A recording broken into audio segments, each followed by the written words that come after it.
kami mohon bangkit berdiri. Kita pujikan PKJ 58 ayat 1 dan 2.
Pertolongan kita adalah dalam nama Tuhan yang menjadikan langit dan bumi.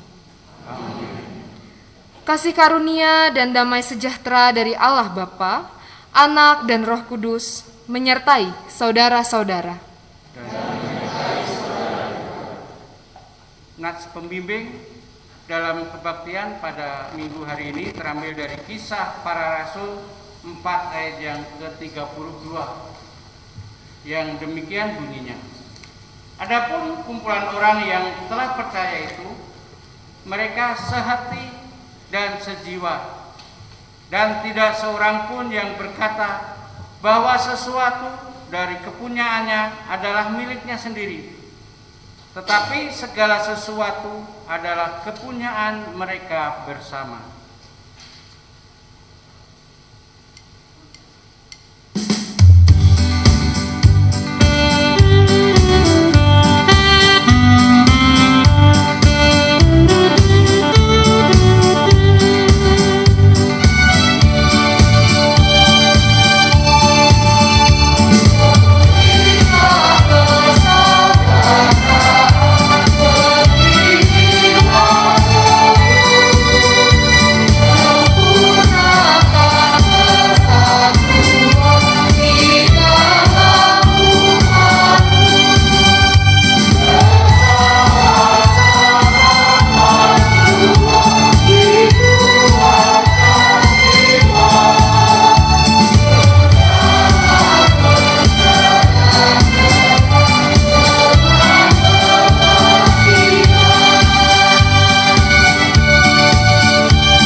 Marilah kita mengaku dosa-dosa kita di hadapan Tuhan Allah kita. Kita awali dengan pengakuan secara pribadi di dalam saat teduh.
ya Tuhan yang Maha Kuasa dan Maha Pengasih. Kami merendahkan diri di hadapan-Mu dan mengaku bahwa kami adalah orang-orang berdosa, seperti domba yang sesat yang berjalan menurut keinginan kami sendiri. Kami tidak patuh terhadap suara-Mu. Kami tidak berbuat apa yang seharusnya kami perbuat, tetapi kami melakukan apa yang Tuhan larang. Kami tidak mempunyai kekuatan untuk melakukan kehendak-Mu. Tetapi kami tahu ya Bapa, Engkau Allah yang penyayang, bahwa Engkau tidak menghendaki kematian orang berdosa, tetapi supaya ia bertobat dan hidup. Sebab itu, dengan percaya kepada Yesus Kristus, Sang Gembala yang baik, yang telah menyerahkan nyawanya pengganti segala domba, kami berseru dan memohon kepadamu demi namanya, ampunilah segala dosa kami dan kuatkanlah kami oleh Roh Kudus, supaya kami dapat hidup menurut firman-Mu. Amin. Kita sambut pengakuan dosa ini dengan Kidung Jemaat 467.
Bapak Ibu Jemaat Allah yang terkasih, dengarlah firman Tuhan yang berkenan mengampuni dosa kita, yang terdapat dalam Matius 22 ayatnya yang ke-37 sampai 40. Jawab Yesus kepadanya, "Kasihilah Tuhan Allahmu dengan segenap hatimu, dan dengan segenap jiwamu, dan dengan segenap akal budimu. Itulah hukum yang terutama dan yang pertama. Dan hukum yang kedua, yang sama dengan itu, ialah kasihilah sesamamu manusia seperti dirimu sendiri. Pada kedua hukum inilah tergantung seluruh hukum Taurat dan kitab para nabi. Dalam nama Allah Bapa dan Anak dan Roh Kudus, kami beritakan kepada saudara-saudara yang dengan tulus ikhlas mengaku dosa di hadirat Allah serta mencari keselamatannya hanya kepada Yesus Kristus, bahwa Allah mengampuni dosanya. Amin. Mari kita menyanyikan lagu dari Kidung Jemaat 387.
Sebagai umat yang telah menerima anugerah pengampunan dari Allah, marilah kita hidup menurut firman-Nya.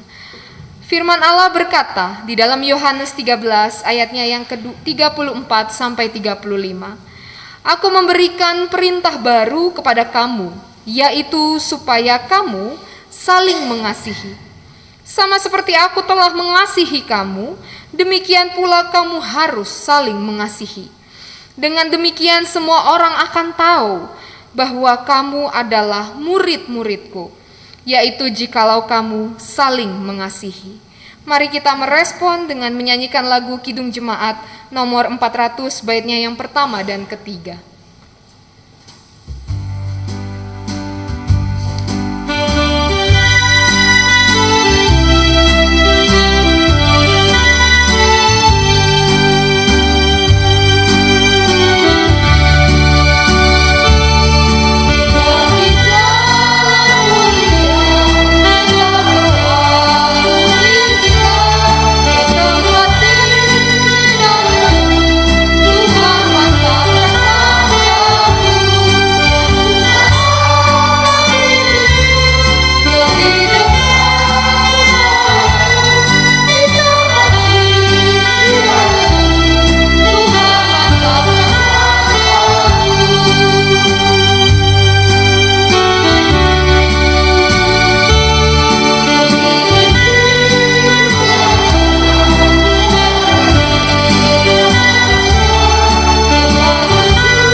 Bapak Ibu Jemaat Allah yang terkasih, sebelum kita mendengarkan firman Tuhan, mari kita persiapkan terlebih dahulu bacaan kita yang terdapat dalam Kisah Para Rasul 4, ayatnya yang ke-32 sampai 37.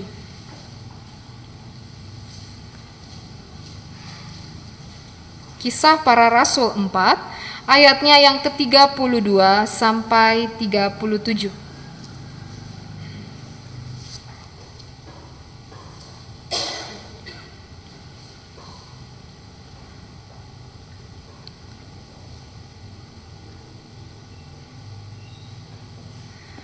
Jika sudah kita persiapkan, mari kita memohon hikmat Tuhan untuk kita bisa dituntun di dalam pembacaan dan perenungan. Mari berdoa.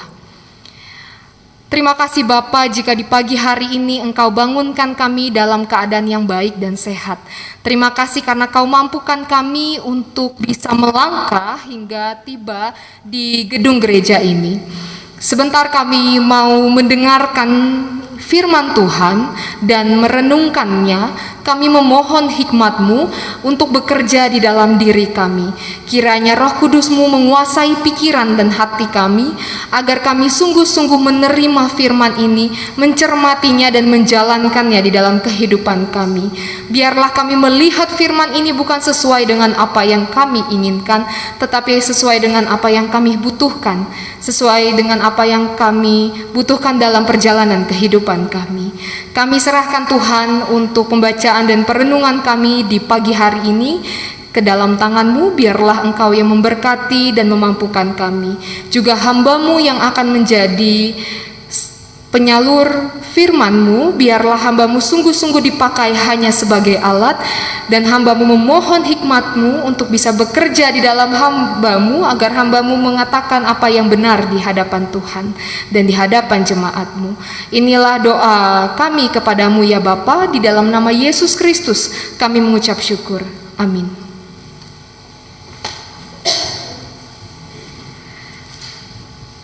Mari kita membaca Kisah Para Rasul 4 ayat 32 sampai 37 secara berbalasan. Saya akan membacakan ayatnya yang genap. Bapak, Ibu, saudara-saudara semua bisa membaca di ayatnya yang ganjil. Cara hidup jemaat. Adapun kumpulan orang yang telah percaya itu, Mereka sehati dan sejiwa dan tidak seorang pun yang berkata bahwa sesuatu dari kepunyaannya adalah miliknya sendiri. Tetapi segala sesuatu adalah kepunyaan mereka bersama.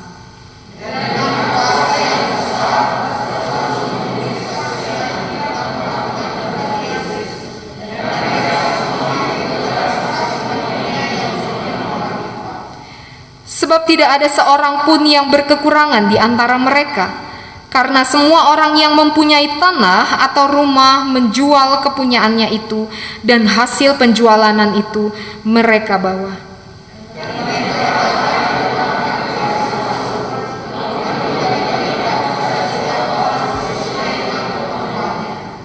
Demikian pula dengan Yusuf, yang oleh rasul-rasul disebut Barnabas, artinya anak penghiburan, seorang Lewi dari Siprus.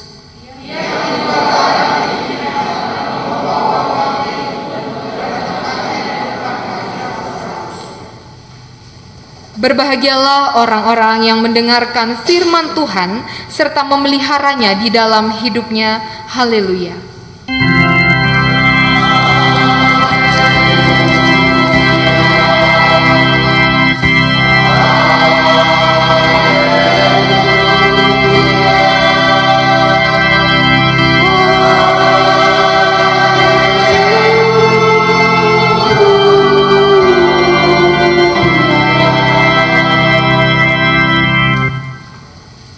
Shalom, selamat pagi Bapak Ibu, Saudara-saudara, apa kabarnya?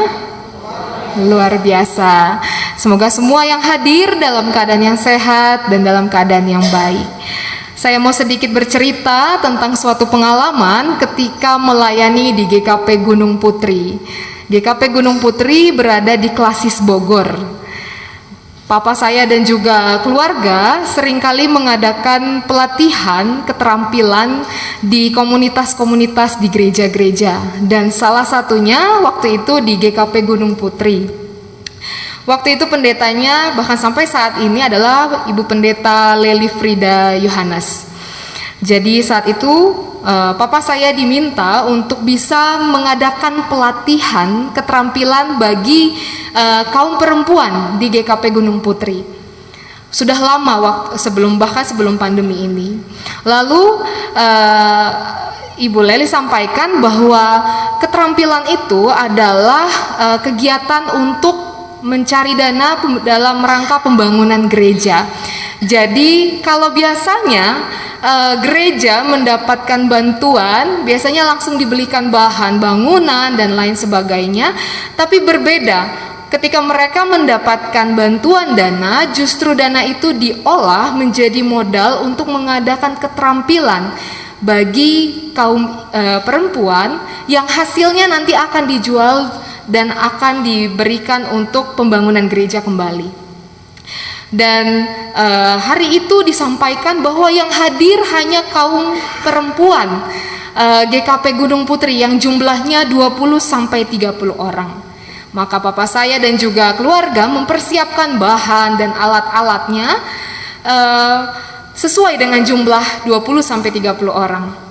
Tapi ternyata di hari sekitar 5 hari sebelum atau 4 hari sebelum itu disampaikan bahwa ternyata 80-90 orang yang akan ikut. Jadi ternyata program keterampilan ini menjadi program Klasis Bogor pada saat itu, yang dimana pada akhirnya hasilnya akan diberikan untuk pembangunan gereja GKP Gunung Putri, gedung GKP Gunung Putri. Dan ketika hari itu kami hadir, betul saja jumlahnya 80-90 orang yang terdiri dari kaum perempuan, klasis, juga masyarakat sekitar yang mau ikut turut untuk membangun gereja dengan ikut dalam kegiatan keterampilan tersebut. Kegiatan keterampilannya adalah membuat sandal hias yang mungkin juga pernah dijual di sinode ataupun di berbagai gereja pada saat itu. Jadi yang mau saya paparkan adalah ketika mereka ikut keterampilan, ternyata hasil dari keterampilan masing-masing ibu itu membuat mereka sendiri tertarik dengan apa yang mereka kerjakan. Dan mereka akhirnya gereja tidak jadi kebingungan bagaimana untuk menjual hasil karyanya, tapi yang beli adalah mereka sendiri yang membuat. Dan ketika sendal itu digunakan, ternyata yang tertarik bukan hanya klasis, tapi juga dari luar klasis. Jemaat-jemaat di berbagai gereja dan komunitas-komunitas tertarik, dan akhirnya keterampilan itu dikembangkan terus-menerus mungkin sampai hari ini untuk pembangunan gereja. Hal apa yang mau disampaikan dari kisah ini? Bahwa adanya kebersamaan ketika kaum perempuan klasis mungkin tidak setiap minggu menikmati gedung GKP Gunung Putri, tapi mereka mau ikut bersama-sama membangun gedung gereja untuk kenyamanan dan keamanan saudara seimannya. Dan saya melihat pada hari itu ada sukacita yang besar dari setiap yang hadir, bahkan masyarakat sekitar dari lintas iman pun juga terlibat untuk ikut membuat sendal hias itu. Mereka bersama-sama untuk memberikan kenyamanan dan keamanan bagi jemaat GKP Gunung Putri pada saat itu untuk bisa beribadah. Dari pengalaman ini kita berangkat untuk melihat bagaimana situasi jemaat perdana, jemaat mula-mula di dalam bacaan kita. Kita bisa melihat bahwa apa yang mereka miliki, mereka tidak miliki secara pribadi. Tidak ada satu hal pun yang mereka timbun atau mereka kuasai hanya untuk keluarganya sendiri. Tetapi justru apa yang mereka miliki dianggap sebagai milik bersama. Dan ketika mereka menganggap segala sesuatu adalah milik bersama, maka itu semua tidak membuat mereka menjadi susah, tidak membuat mereka berkekurangan. Mereka merasa cukup sekalipun itu disebut sebagai milik bersama. Bahkan ketika mereka menjual hasil tanah mereka, menjual barang-barang mereka, hasilnya itu diberikan di kaki para rasul, dan setiap orang akan mengambil sesuai dengan apa yang dibutuhkan. Mungkin ada pertanyaan di dalam hati kita, di dalam benak kita, bagaimana bisa jemaat mula-mula pada saat itu menganggap segala sesuatu adalah milik bersama? Bukankah kita lebih sering berpikir untuk mencukupi diri kita sendiri, untuk menimbun bagi diri kita dan keluarga kita? Tapi bagaimana bisa jemaat perdana menganggap segala sesuatu adalah milik bersama tanpa ada rasa khawatir tentang hari ke depan? Kalau yang mau dilihat di dalam bacaan ini, sebenarnya ada 3 alasannya. Yang pertama adalah jemaat perdana atau jemaat mula-mula menganggap bahwa mereka sudah mendapatkan kasih karunia yang berlimpah-limpah. Yang berlimpah-limpah artinya mereka merasa bahwa mereka tidak akan lagi merasa kekurangan, tidak akan lagi merasa khawatir tentang hari ke depan, karena mereka sudah dinyatakan kasih karunia yang berlimpah-limpah melalui kebangkitan Yesus Kristus.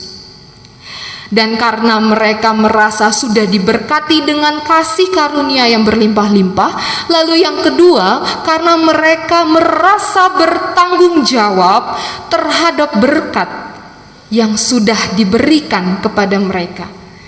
Rasa tanggung jawab itu mereka nyatakan dengan menjadi berkat kembali bagi sesama. Maka dari itu apa yang mereka sudah hasilkan menjadi milik bersama, menjadi sesuatu yang untuk digunakan memenuhi kebutuhan sesama.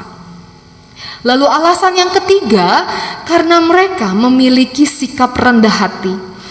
Ketika jemaat menaruh hasil, entah hasil penjualan tanah atau hasil kerja mereka di kaki rasul-rasul, dan setiap orang akan mengambil sesuai dengan kebutuhannya, setiap orang yang mengambil barang itu tidak akan pernah tahu dari siapa barang yang mereka terima. Tidak seorang pun tahu siapa yang memberi. Mereka memberi bukan ingin dipuji, bukan ingin disanjung, bukan ingin ditinggikan, tapi semata-mata karena mereka mencintai untuk memberi. Lalu mungkin permasalahannya adalah bagaimana dengan jemaat kita saat ini, dengan gereja-gereja pada saat ini, bagaimana dengan kita berjemaat sampai saat ini? Sudahkah kita mencerminkan kehidupan jemaat mula-mula atau jemaat perdana? Kira-kira kita sudah seperti jemaat mula-mula belum, Bapak Ibu? Belum. Saya pun juga merasanya sepertinya belum ya. Karena ada berbagai tantangan. Dan saya melihat tantangan-tantangan yang terjadi ada beberapa hal. Yang pertama, ketika kita terlalu mencintai tugas dan panggilan kita, terlalu mencintai tanggung jawab kita, dan akhirnya cinta itu menjadi keliru. Contohnya, entah kita saya sebagai vikaris, atau sebagai pendeta jemaat, atau sebagai majelis jemaat atau penatua, atau sebagai pengurus komisi, pengawas perbendaharaan jemaat, mungkin kita terlalu mencintai tugas dan panggilan kita. Kita merasa bertanggung jawab terhadap suatu program, suatu hal yang dipercayakan kepada kita, baik dana, sarana, atau berbagai hal lainnya, sehingga kita merasa otoritas segala sesuatunya ada di tangan kita. Anggapan kita yang demikian seringkali membuat kita menjadi salah ketika ada orang lain atau ada sesama yang mungkin mau memberikan masukan terhadap program mungkin yang kita rencanakan, terhadap sesuatu yang kita gunakan. Ada orang yang memberikan saran, pendapat, atau mau ikut membantu. Lalu kita mungkin sampaikan karena kita terlalu menjaga, oh tidak boleh seperti ini, tidak boleh terlibat. Karena kita terlalu merasa bertanggung jawab sehingga kita merasa ini menjadi milik pribadi. Padahal apa yang kita kerjakan, program, sarana, dan dana semuanya adalah milik bersama. Semua boleh ikut memberikan masukan, memberikan juga pendapat, dan semua boleh bekerja sama untuk berproses. Lalu tantangan yang kedua yang sering kali kita alami adalah ketika kita mencari untung atas apa yang kita kerjakan. Baik sadar atau tidak kita sadari, mungkin kita punya pengalaman-pengalaman yang mengecewakan ketika melayani Tuhan. Kita dikecewakan dengan sesuatu yang mungkin sudah kita rencanakan, sudah kita rancangkan, tapi tidak berjalan sesuai dengan apa yang kita harapkan. Dan itu seringkali menjadi kekecewaan di dalam hati. Ketika segala sesuatu tidak berjalan sesuai dengan apa yang kita harapkan, mungkin kita berkata, kenapa saya udah kerja keras, saya sudah membangun A, B, dan C, tapi belum ada hasilnya seperti apa yang sudah saya pikirkan. Ingatlah bahwa pelayanan bukan seperti kita kerja di kantor. Kita kerja A, kita dapat A. Kita kerja B, kita dapat B. Belum tentu hasilnya akan sama dengan perjuangan kita. Maka itu ketika kita mengambil tanggung jawab sebagai pelayan, sesungguhnya kita mengambil suatu konsekuensi untuk rela berkorban. Berkorban itu bukan hanya rela berkorban waktu, materi, tapi juga tenaga dan hati. Kita harus siap untuk kecewa, siap untuk segala sesuatu mungkin tidak sesuai dengan apa yang kita harapkan, dan siap untuk menerima kritik dan masukan. Dan hal yang ketiga, lebih dari sekedar mencari untung, seringkali kita juga ingin sekali dipuji, diapresiasi atas apa yang kita kerjakan. Maka dari itu mungkin ada beberapa gereja yang jemaatnya berpikir bahwa ketika memberi, nama saya harus tercantum di warta jemaat. Nama saya harus disebutkan ketika pembacaan warta. Terkadang Hal ini sekedar hanya untuk ingin disaksikan orang lain bahwa kita sudah melakukan kebaikan loh. Kita sudah berbagi loh bagi orang lain. Ada unjuk aksi seringkali yang terjadi tujuannya demikian. Tetapi jemaat perdana mengajarkan kepada kita ketika mereka menaruh di kaki para rasul, dan setiap orang mengambil tanpa mengetahui dari mana asal barang atau benda yang mereka ambil pada saat itu, mereka mengajarkan kepada kita bahwa dalam memberi, dalam mengasihi, kita harus punya sikap rendah hati. Biarlah apa yang kita berikan dilakukan dengan tulus dan ikhlas, bukan untuk menunjukkan aksi atau bukan untuk menunjukkan siapa diri kita. Bapak Ibu yang terkasih, jika kita masih hidup seperti jemaat yang saat ini, yang mungkin masih mencari keuntungan, yang mungkin masih ingin dipuji, masih ingin untuk mencintai secara keliru tanggung jawab kita, hati-hati. Kalau kita lihat dalam Kisah Para Rasul 5, ada pengalaman Ananias dan Safira. Mereka saat itu menjual sebidang tanah, lalu mereka menahan sebagian hasil dari penjualan itu. Lalu ketika mereka menahan sebagiannya, ternyata diketahuilah dan mereka tidak jujur. Dan hari itu Ananias mati di tempat, begitupun istrinya. Bukan mau menakut-nakuti sesungguhnya firman Tuhan ini, tapi mau mengingatkan kepada kita bahwa Tuhan memberikan kesempatan hidup ini itu hanya satu kali. Dan kesempatan ini kita tidak tahu kapan berakhirnya. Jadi gunakanlah kesempatan hidup ini dengan sangat berkualitas. Gunakan tubuh kita, tangan, kaki, seluruh bagian tubuh kita, tenaga kita, materi kita, apapun yang kita miliki, untuk menjadi berkat bagi sesama. Karena ketika kita berusaha menjadi berkat bagi sesama, itu adalah wujud syukur kita sesungguhnya kepada Allah.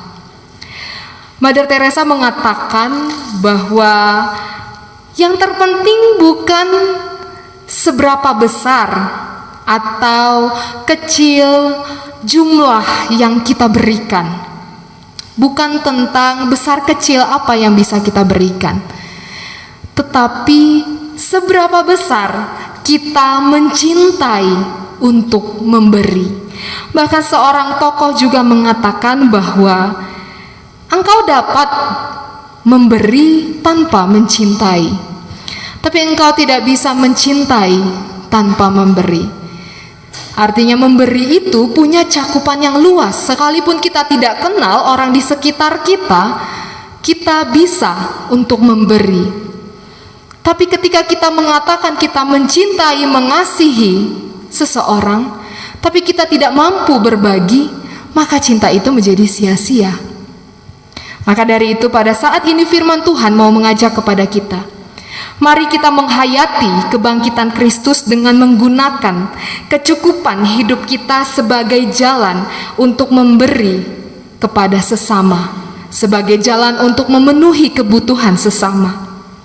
Sesuai dengan cerminan Yesus yang kaya dengan tahta sebagai anak Bapa, tapi mau hadir di tengah-tengah jiwa kita yang miskin. Kiranya kasih-Nya memampukan kita untuk terus berbagi kepada sesama dan terus bersyukur dalam segala hal kepada Dia. Amin.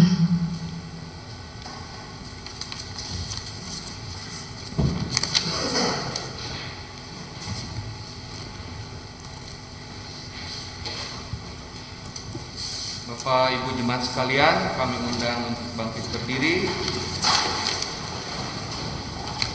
Kita akan mengikrarkan iman pengakuan kita, iman rasuli. Mari kita ucapkan bersama-sama. Aku Aku percaya kepada Allah, Bapa yang Maha Kuasa, Khalik langit dan bumi, dan kepada Yesus Kristus, Anaknya yang tunggal Tuhan kita, yang dikandung daripada Roh Kudus, lahir dari anak darah Maria, yang menderita di bawah pemerintahan Pontius Pilatus, disalibkan, dan dikuburkan, kerajaan maut, pada hari yang ketiga bangkit pula dari antara orang mati, naik ke sorga, duduk di sebelah kanan Allah, Bapa yang Maha Kuasa, dan dari sana Ia akan datang untuk menghakimi orang yang hidup dan yang mati. Aku percaya kepada Roh Kudus, gereja yang kudus dan am, persekutuan orang kudus, pengampunan dosa, kebangkitan daging, dan hidup yang kekal. Amin. Silahkan duduk kembali.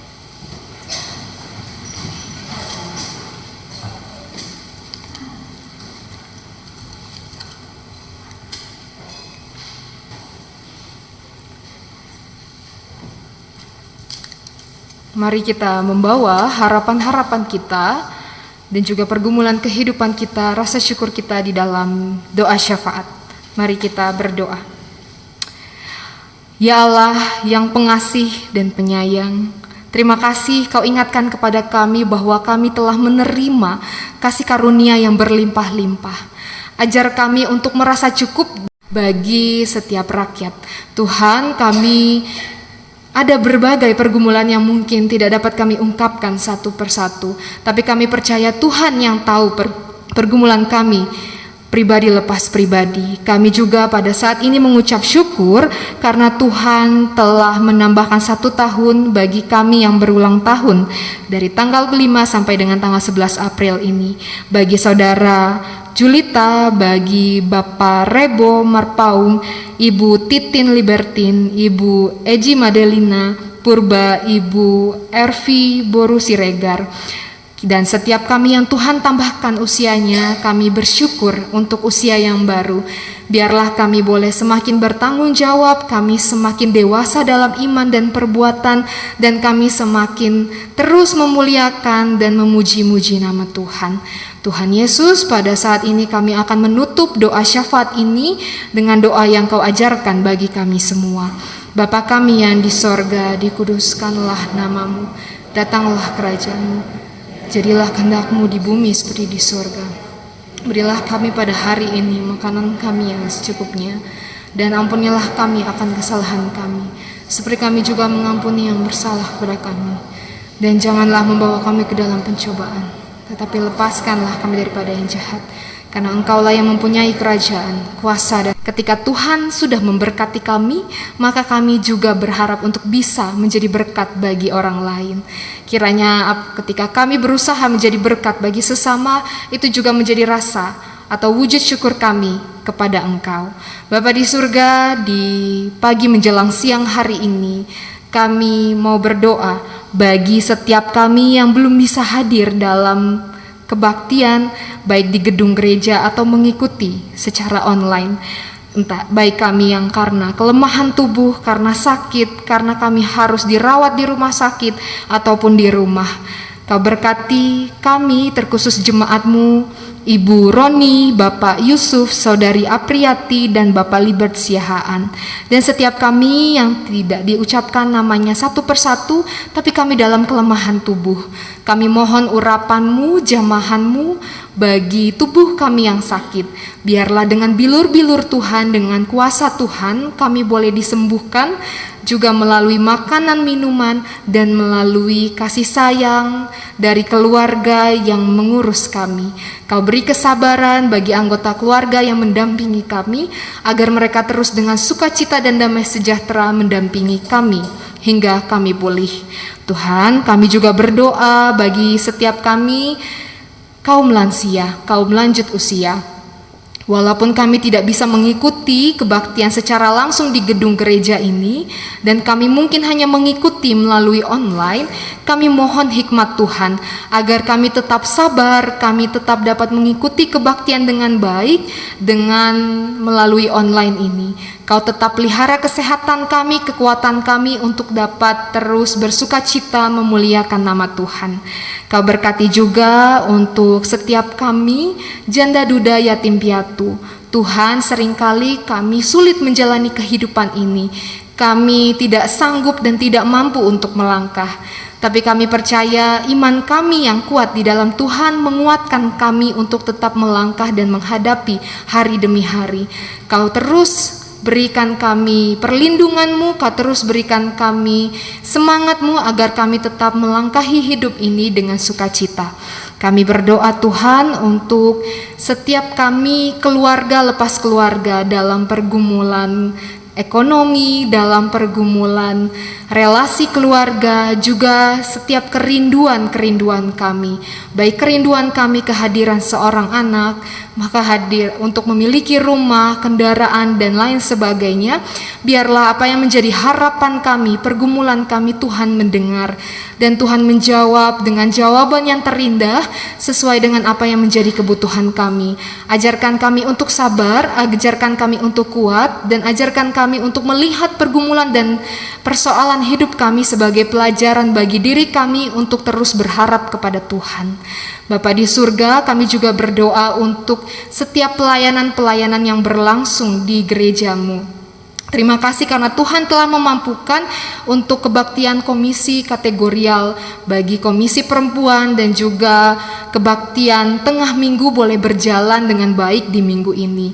Biarlah di minggu selanjutnya kebaktian komisi kategorial dan lain sebagainya, kegiatan-kegiatan lainnya boleh kami laksanakan juga dengan tetap mengingat protokol kesehatan, dengan tetap menjaga keadaan dan kesehatan kami masing-masing. Tuhan, kami juga berdoa untuk kebaktian minggu selanjutnya, biarlah Tuhan yang terus memampukan kami. Tuhan berkati untuk setiap kami yang melayani dengan tugas dan panggilan kami. Kami vikaris, pendeta, majelis jemaat kami, pengawas perbendaharaan jemaat dan juga pengurus-pengurus komisi dan setiap kami yang bertugas mengambil bagian di dalamnya. Tuhan, ajarkan kami untuk bertanggung jawab dengan tugas dan panggilan kami. Ajar kami untuk bisa bekerja sama melalui pekerjaan ini, biarlah menjadi jalan bagi kami untuk memuliakan nama Tuhan. Biarlah kami bisa bekerja sama seperti jemaat mula-mula.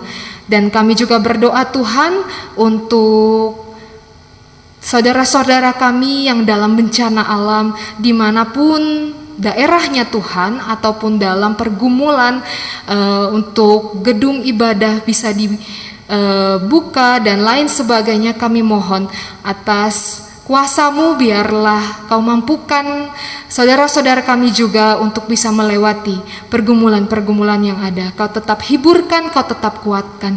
Tuhan, kami berdoa bagi bangsa dan negara kami. Kami percaya Kau berkati setiap pemimpin-pemimpin kami, juga jajarannya. Tuhan juga mampukan mereka untuk bertanggung jawab atas tugas dan panggilan mereka. Jemaat diundang untuk berdiri.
Jemaat Allah yang terkasih, mari kita menghayati kebangkitan Kristus dengan menggunakan kecukupan hidup kita sebagai jalan untuk memenuhi kebutuhan sesama.